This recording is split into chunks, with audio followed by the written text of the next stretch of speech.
Leemos Efesios capítulo 4, versículo 7 hasta el 11, que dice: Pero a cada uno de nosotros fue dada la gracia conforme a la medida del don de Cristo, por lo cual dice: subiendo a lo alto, llevó cautiva la cautividad y los dones a los hombres. Y eso que subió, ¿qué es? Sino que también había descendido primero a las partes más bajas de la tierra. El que descendió es el mismo que también subió por encima de todos los cielos para llenarlo todo. Y él mismo constituyó a unos apóstoles, a otros profetas, a otros evangelistas, a otros pastores y maestros. Amén. Oramos al Señor. Padre, gracias. Gracias te damos porque hemos cantado y hemos ofrendado y hemos proclamado como iglesia la muerte de Cristo por medio de la cena del Señor. Y ahora, Señor, nos acercamos a tu palabra. Y nos acercamos a ella con reverencia, con atención, porque sabemos que es tu palabra. No es la palabra de hombre, no es la palabra del pastor, no es la palabra de un filósofo, un religioso, es tu palabra. Y como es tu palabra, nos acercamos con reverencia. Atentos, Señor, a lo que tú nos dices. Atentos, Señor, a lo que tú nos quieres enseñar. Atentos, Señor, a lo que tú nos quieres dirigir. Ayúdanos, Señor, a percibir lo que nos quieres decir en esta tarde. Ayúdanos, Señor, a entender lo que tu palabra dice. Ayúdanos, Señor, a no salir igual de este lugar. Ayúdanos, Señor, a conocerte más a ti, más a Cristo, y por lo tanto obedecerte mejor en esta semana. Usa mi vida para hablar de tu palabra, con claridad, con precisión, para la gloria de tu nombre, Señor. En el nombre de Jesús te lo pedimos, Señor. Amén y amén. Pueden sentarse.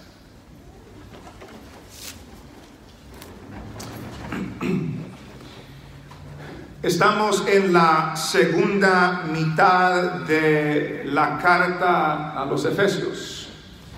Hemos visto que en los primeros 3 capítulos el apóstol Pablo presenta una serie de declaraciones, dándonos a entender lo que Dios ha hecho por el cristiano. Su gracia, su perdón, su salvación, su elección, todo lo que Dios ha hecho por medio del Señor Jesucristo.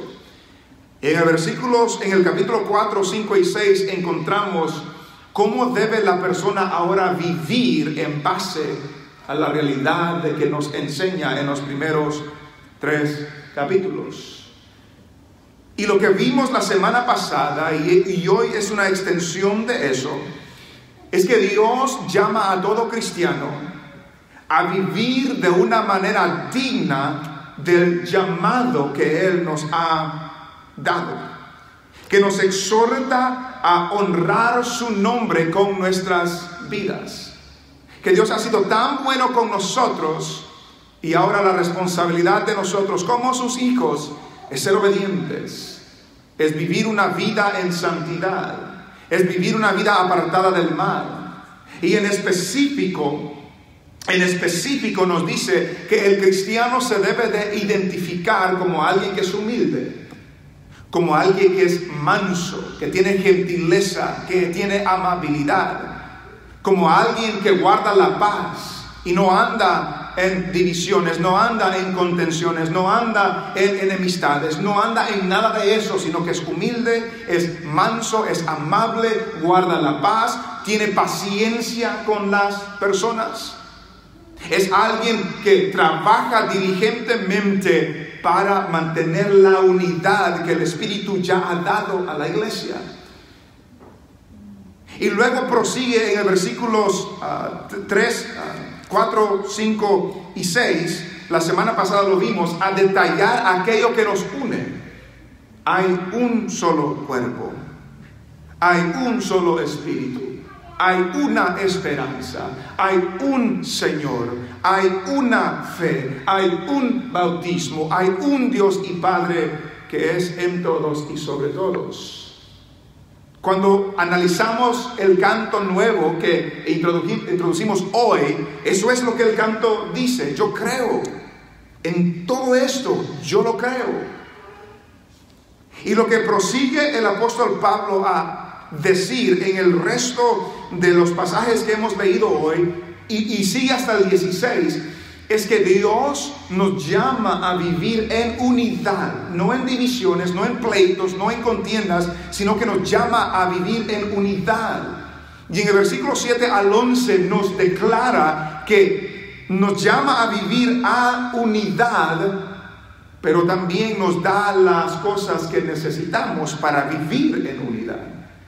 Nos da las herramientas que necesitamos para hacer aquello que Él nos ha llamado a hacer. Pero notamos que en el versículo 7, después que habla de todo lo que tenemos en común, un espíritu, un Dios, una fe, un bautismo, en el versículo 7 dice pero. ¿Qué significa pero?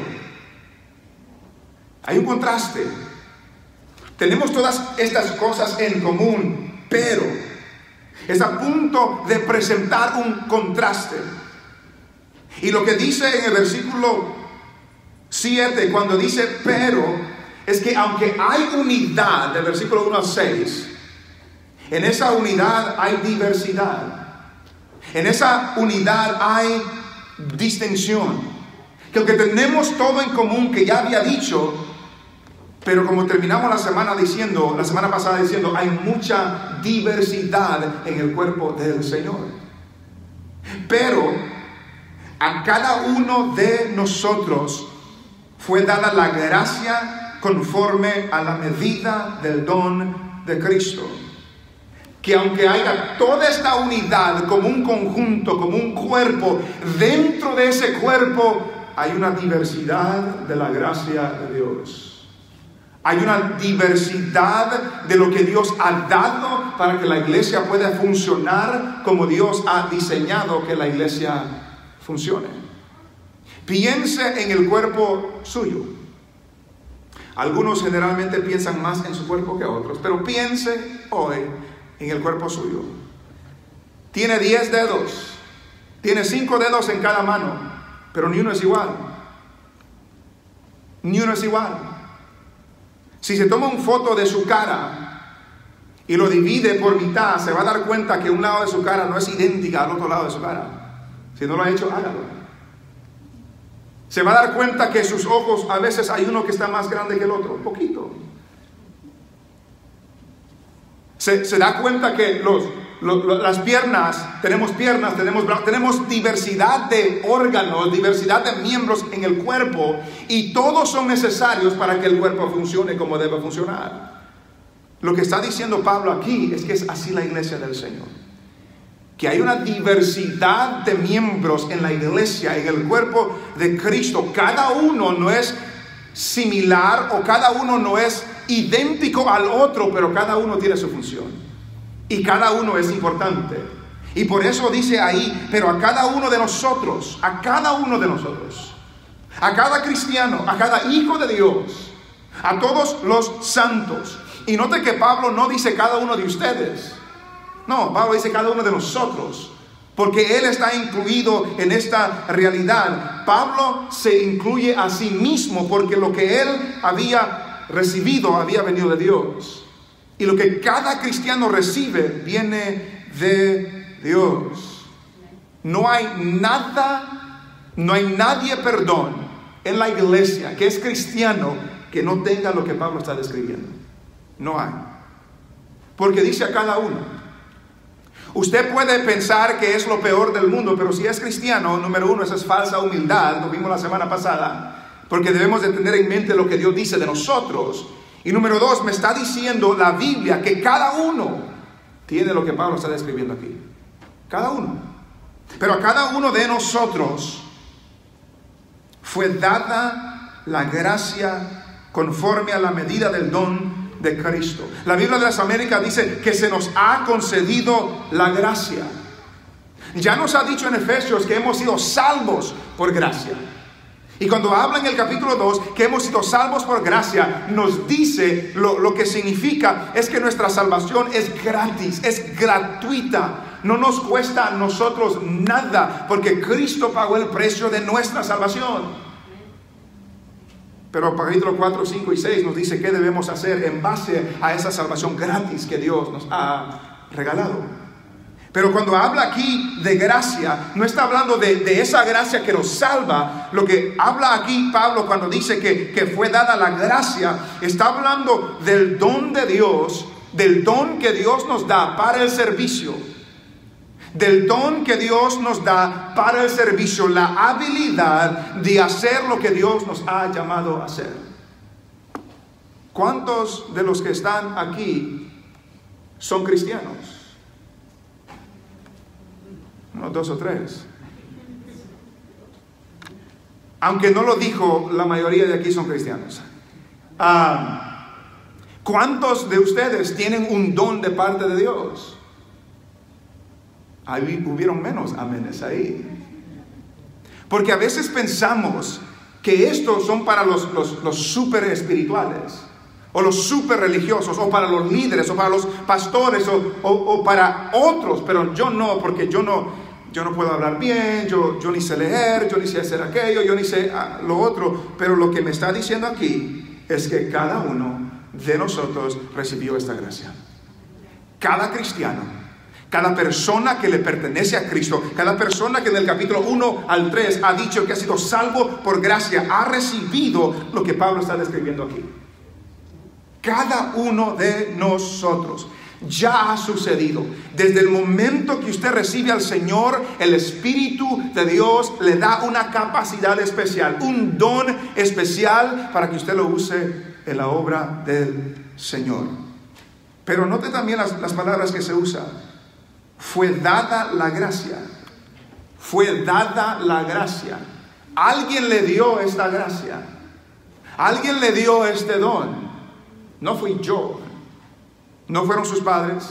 No fue el pastor de la iglesia de donde vino. Es Dios quien da esta gracia. Esto viene de parte de Dios. Porque Dios es bueno.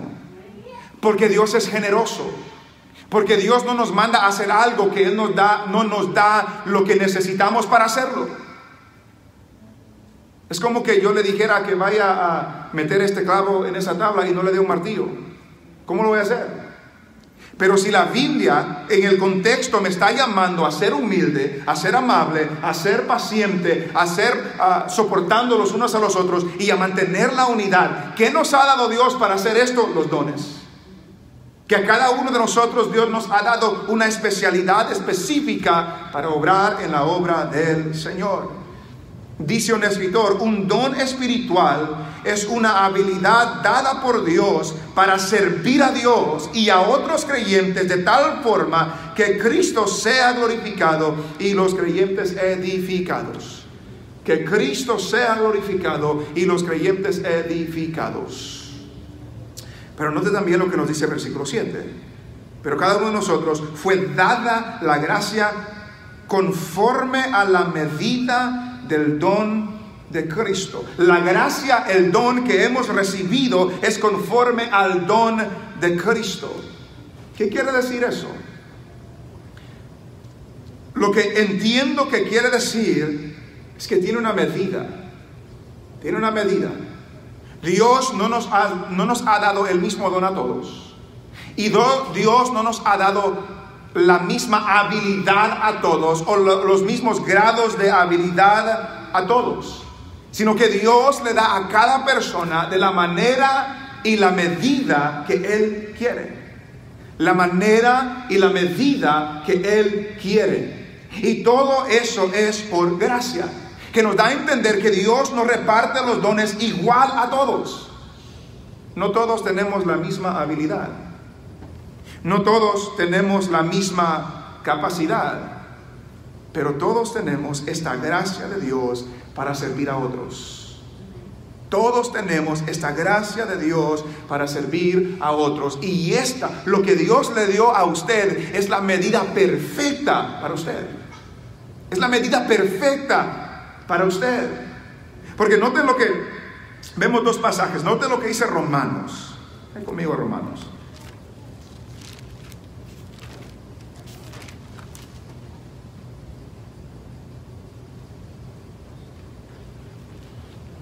Romanos capítulo 12.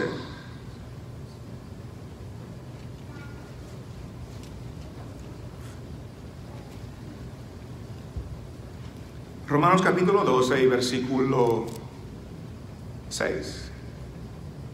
Note lo que dice. De manera que teniendo diferentes dones, según la gracia que nos es dada. Y luego da una lista. Si el de profecía, úsese conforme a la medida de la fe. O si de servicio, en servir. O el que enseña, en la enseñanza. El que exhorta, en la exhortación. El que reparte, con liberalidad. El que preside, con solicitud. El que hace misericordia, con alegría. Pero todos hemos recibido un don de parte de Dios. Y se debe de usar lo que Dios nos ha dado. No de lo que dice Primera de Corintios, es el libro que sigue después de Romanos, la carta que sigue después de Romanos.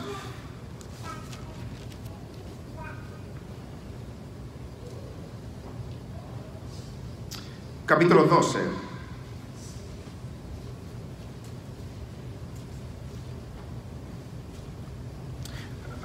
Primera de Corintios 12:4. Ahora bien, hay diversidad de dones, pero el Espíritu es el mismo.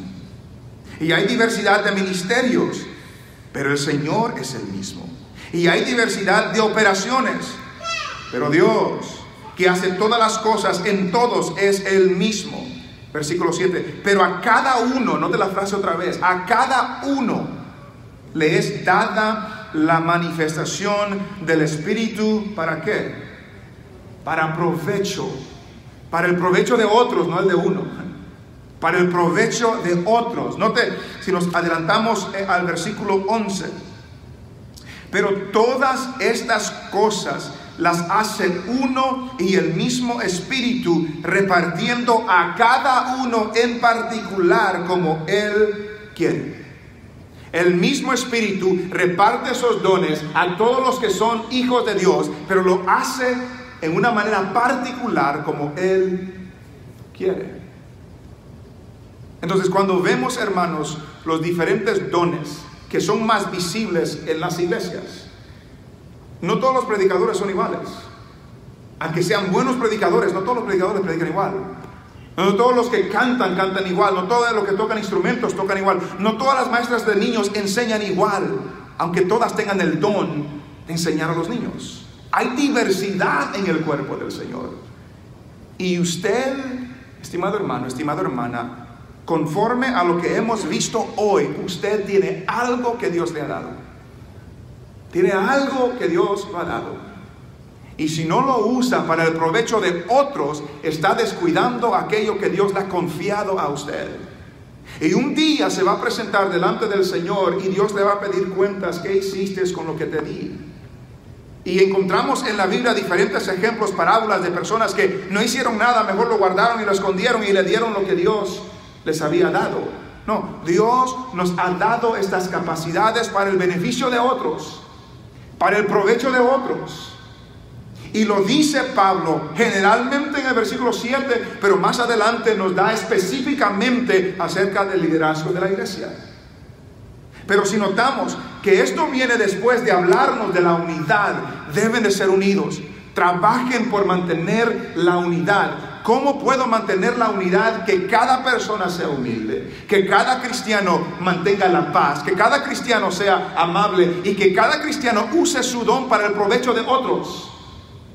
Y la iglesia puede existir en unidad, para el provecho de otros. Y la única manera que lo podemos hacer es implementando o manteniendo o usando el don que Dios nos ha dado a cada uno de nosotros. Está usando su don. Sabe cuál es el don que Dios le ha dado a usted. Porque si es cristiano, tiene un don. Tiene algo que Dios le ha dado para bendecir, beneficiar y traer provecho a el cuerpo de Cristo. Volviendo al versículo 7 de Efesios 4. Pero a cada uno de nosotros fue dada la gracia conforme a la medida del don de Cristo. Versículo 8 al 10 es una parte de la Biblia bien complicada. Hay dos frases ahí que son bien complicadas. Por lo cual dice, esta es una cita de de Salmo 68, por lo cual dice, subiendo a lo alto, llevó cautiva la cautividad y dio dones a los hombres. Esta cita viene de Salmo 68. En Salmo 68 encontramos a Dios como el Rey victorioso que viene de la derrota de sus enemigos a su trono, a Jerusalén. Y viene hacia ahí cabalgando con millares y millares, dice la palabra del Señor. Y trae un sinnúmero de cautivos, lleva cautiva la cautividad en ese contexto.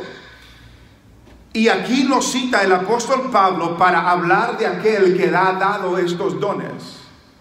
Por lo cual dice, versículo 8, subiendo a lo alto, llevó cautiva la cautividad.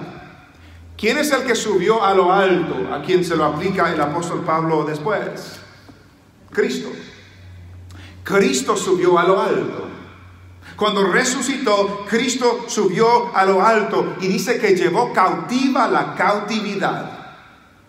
Otra traducción dice que llevó cautiva una hueste de cautivos. Y para no alargarle las diferentes opiniones, hay dos opiniones que son más acertadas a lo que significa llevó cautiva la cautividad. Hay una, y generalmente esta es la posición que hemos oído, por lo menos en mi experiencia, es que cuando Cristo murió, Cristo bajó a donde estaban todos las almas que habían muerto del Antiguo Testamento esperando en el Señor, y Cristo llevó ese grupo hasta el cielo, llevó cautiva la cautividad, trasladó el lugar de los muertos que mueren en el Señor al cielo, llevó cautiva la cautividad. Pero hay otra interpretación que creo que pueda también ser válida. La otra interpretación es que como en Salmo 68 es Jehová que viene a derrotar a sus enemigos y trae a los cautivos, porque como se hacía en aquel tiempo, cuando un ejército derrotaba a otro ejército, el rey traía a los esclavos, a los cautivos que habían conquistado, como una demostración pública de la victoria que ellos habían hecho. Y lo que también puede significar es que Cristo triunfó en la cruz.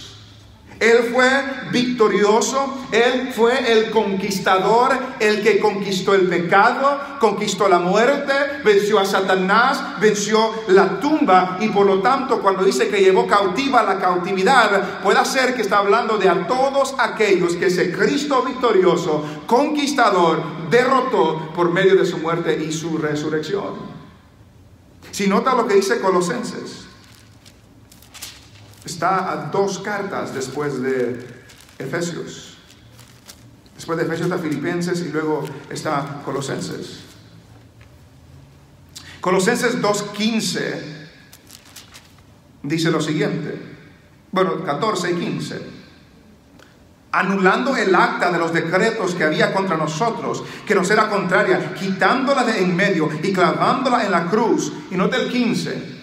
Y despojando a los principados y a las potestades, los exhibió públicamente. Fue un espectáculo público, triunfando sobre ellos en la cruz.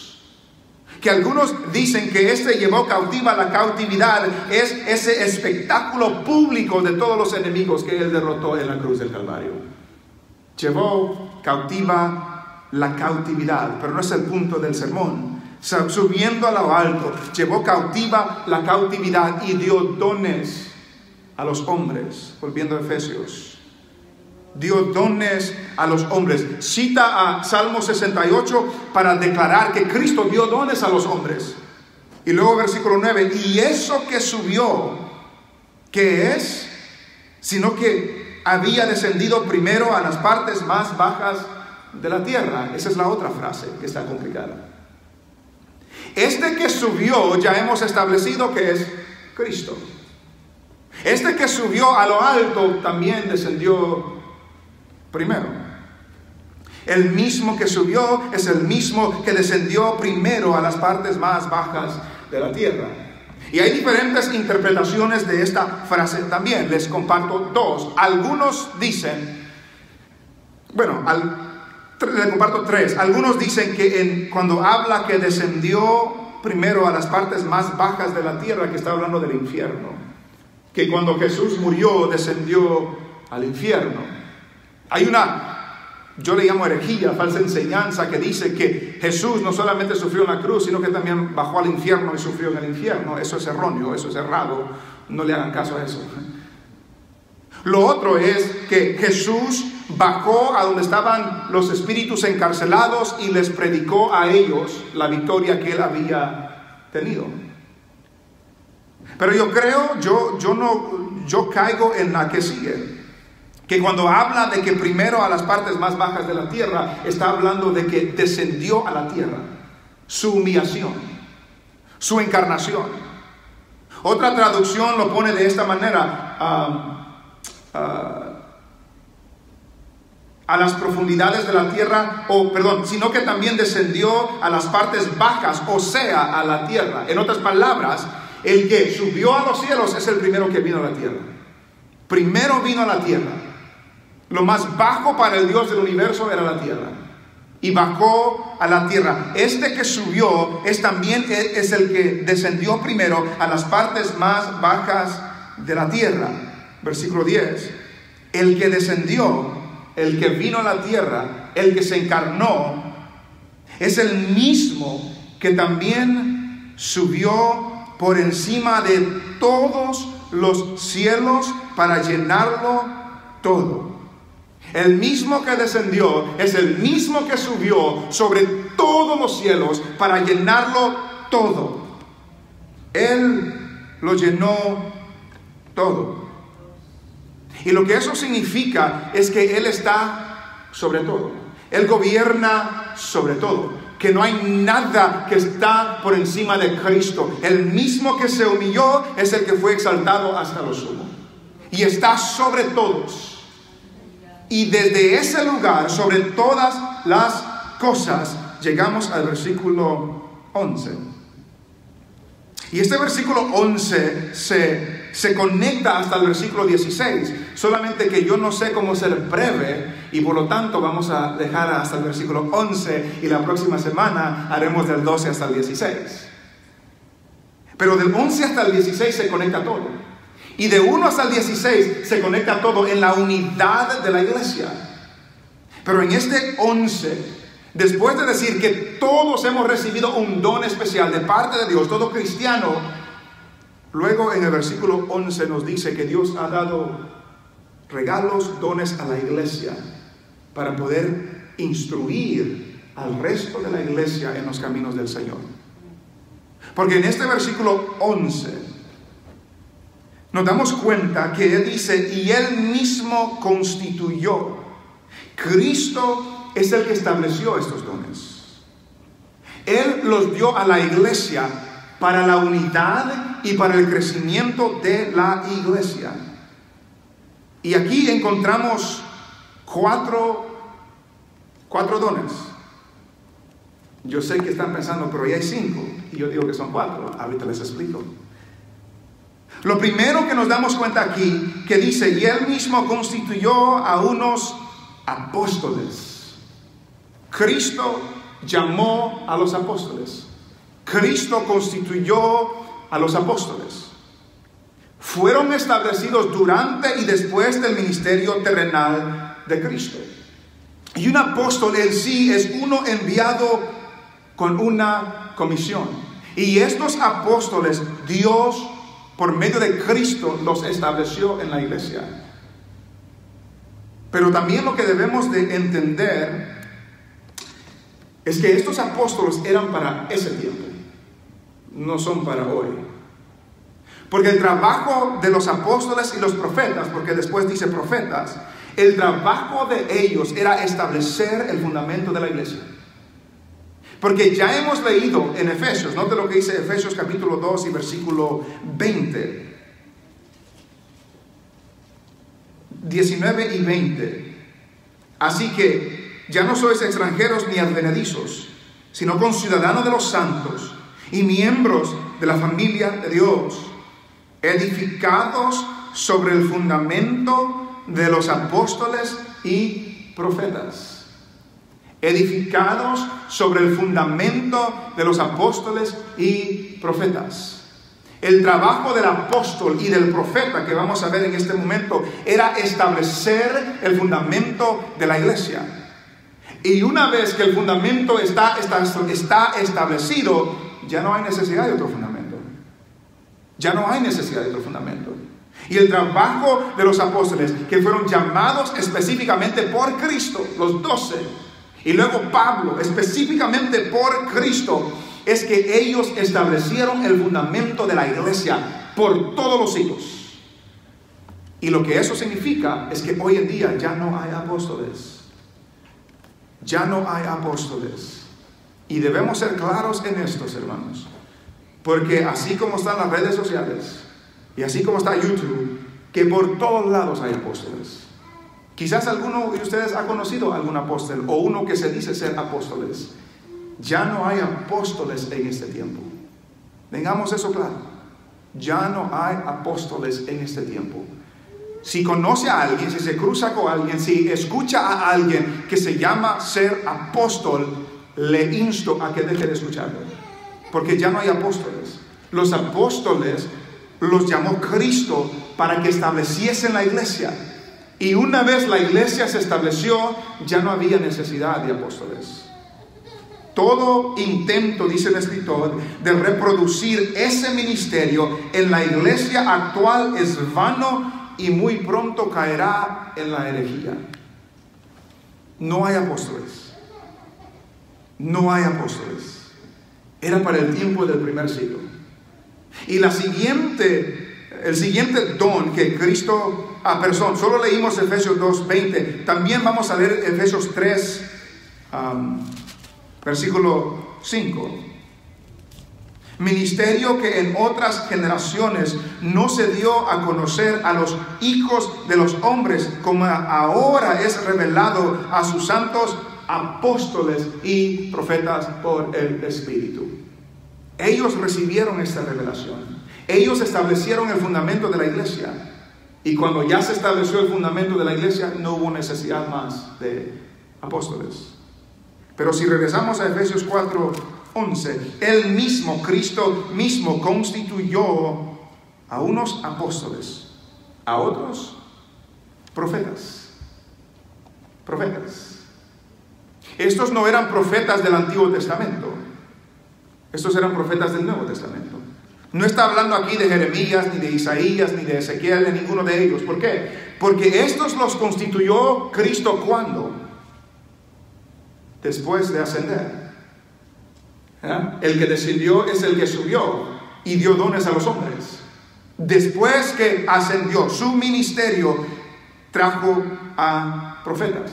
¿Cuál es la función del profeta? ¿Qué hace el profeta? El profeta habla al pueblo de parte de Dios. El profeta toma las palabras de Dios y se las da al pueblo. Uno que proclama la palabra de Dios. Y en el tiempo de la iglesia primitiva, en el tiempo de que cuando Pablo estaba escribiendo esta carta, ellos no tenían la Biblia como nosotros la tenemos. El último libro de la Biblia como nosotros lo tenemos fue escrito como en el año 95. Después de Cristo, en el año 95. Entonces cuando Pablo escribió esto, habían cartas que no se habían escrito todavía.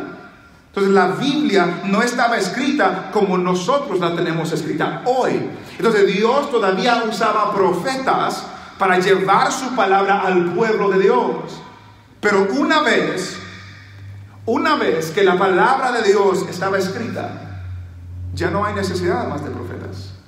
Porque Dios ya nos ha dejado su palabra a la cual nosotros debemos de poner atención. Por eso en Pedro, vaya conmigo casi al final de la Biblia.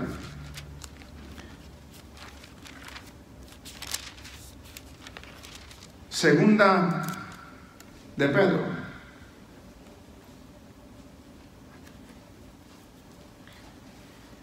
Segunda de Pedro, capítulo 1.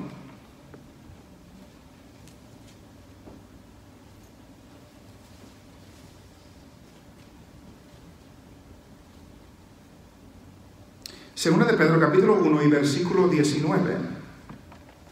Dice lo siguiente: tenemos también la palabra profética, que dice ahí, más segura.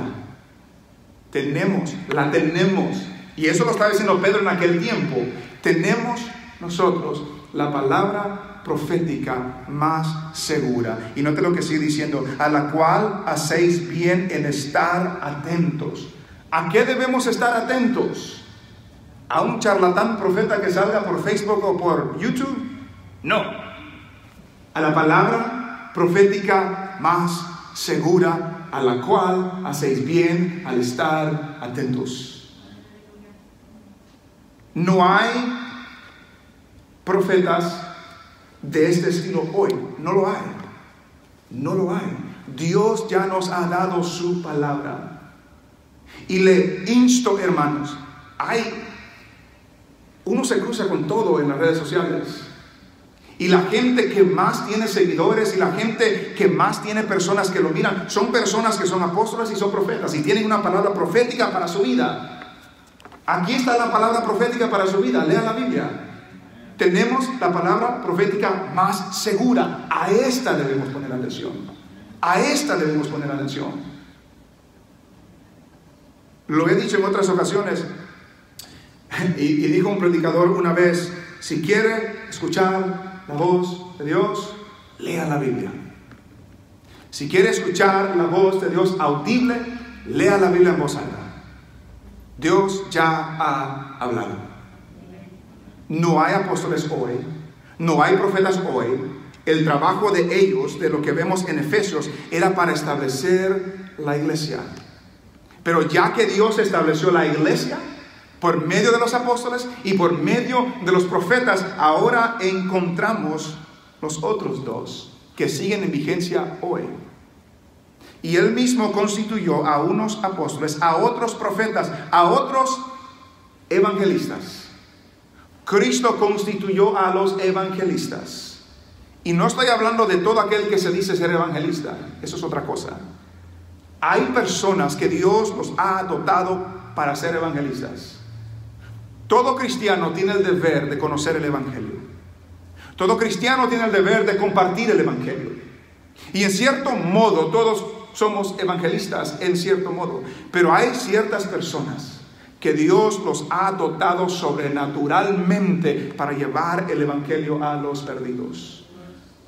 Piénselo de esta manera: la mayoría de los que estamos aquí no nos atreveríamos a cantar en un micrófono en delante de la iglesia, pero todos estamos llamados a cantar al Señor. Pero hay ciertas personas que Dios nos ha bendecido con una voz, con una garganta, con una lengua lo suficiente para dirigirnos en la alabanza. Es lo mismo con el evangelista. Todos nosotros tenemos la responsabilidad de compartir el evangelio, pero hay personas que son evangelistas, que son portadores de las buenas nuevas. Y en ese entonces eran aquellos que viajaban de ciudad en ciudad proclamando el evangelio de Cristo y trayendo almas a los pies de Cristo. Hoy quizás los conocemos como misioneros. Tienen una habilidad sobrenatural de proclamar el evangelio para traer personas a Cristo. Hemos conocido a personas así, de que quizás no tienen un cargo en la iglesia, pero cuando hablan con la gente acerca de Cristo, Dios los usa en una manera grande. no vayamos a ser engañados por aquellos que se dicen ser evangelistas. Hermanos, yo he estado en lugares donde llega evangelista tal y pasa una hora hablando y nunca habla del evangelio. ¿Cómo puede ser un evangelista que debe de hablar del evangelio y nunca habla del evangelio?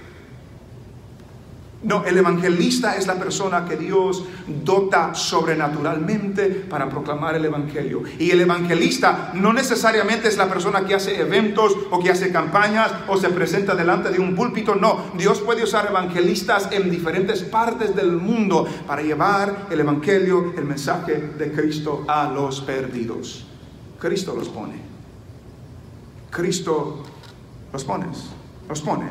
Él estableció apóstoles, Él estableció profetas, Él estableció evangelistas, Él estableció pastores y maestros.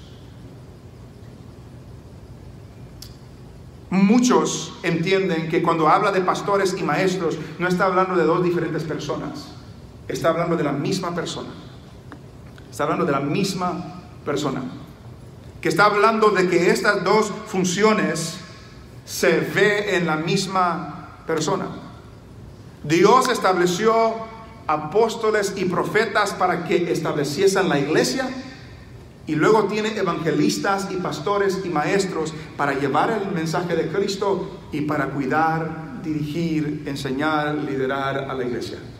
Ese es el trabajo de los pastores y maestros. Dice un escritor: los pastores y maestros son los encargados de edificar, de hacer crecer en la fe y en la conducta cristianas las congregaciones ya formadas por los predicadores del evangelio. El hecho de que los pastores y maestros vayan unidos por un mismo artículo determinativo da a entender que una misma persona ha de ejercer ambos ministerios, pues el pasto es la buena doctrina. El trabajo del pastor es cuidar. El trabajo del pastor es proteger. El trabajo del pastor es dirigir. El trabajo del pastor es velar por las almas de las ovejas de la iglesia. El trabajo del pastor es enseñar la palabra del Señor.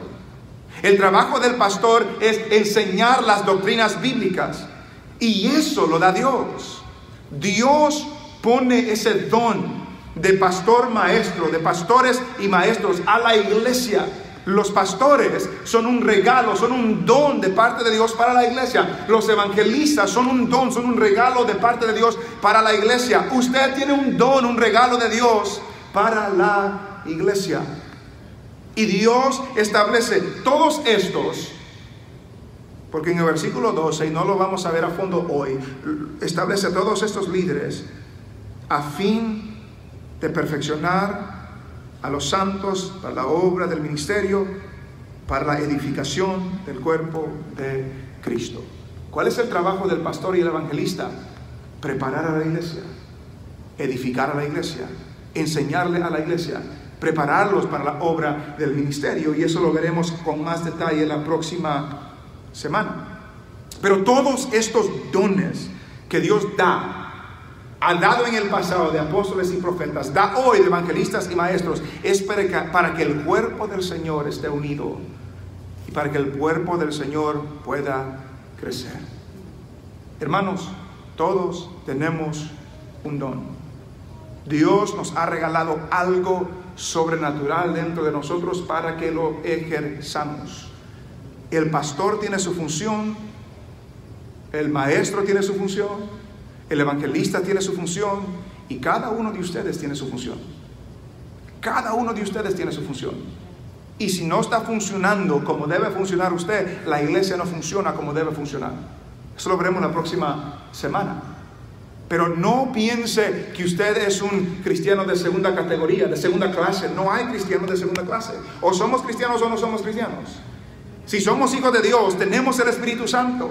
Si tenemos el Espíritu Santo, tenemos el don que Dios ha puesto dentro de nosotros para el provecho de la iglesia. Y la exhortación para hoy es: use su don. Use su don. Úselo, no porque el pastor le está diciendo que lo use, úselo porque Dios se lo dio. Y Dios le manda que lo use. Y Dios le va a demandar cuentas un día de aquello que hizo con el don que Él le había regalado. Y recordemos, hermanos, y lo veremos más a fondo la próxima semana. Por eso no lo hice hoy, porque no soy breve de palabras. Recuerde que Dios nos ha dado todo esto para que no seamos engañados. Para que no seamos engañados. Hay mucho mentiroso, hay mucho charlatán, hay mucho falso profeta, hay mucho falso apóstol, hay mucho de eso. Los otros días me encontré con alguien que estaba hablando de la clase de sueños que no debemos tener. Y es uno de esos mentados apóstoles. No hablan de Cristo, no hablan de la palabra del Señor, hablan de otras cosas. No, Dios puso a estos hombres para la obra del Señor, para proclamar a Cristo, para que la iglesia crezca. Y usted y yo debemos de tener mucho cuidado a quién estamos escuchando. Debemos tener mucho cuidado a quién estamos poniendo atención. Y si le estamos poniendo más atención a un falso profeta que a la palabra profética más segura, tenemos problemas. No conmigo, con Dios. Tenemos problemas en nuestro caminar, porque Dios ya nos ha dicho que tenemos la palabra profética más segura, a la cual debemos estar atentos. Use su don. Úselo para la gloria de Cristo y para la edificación del cuerpo de Cristo.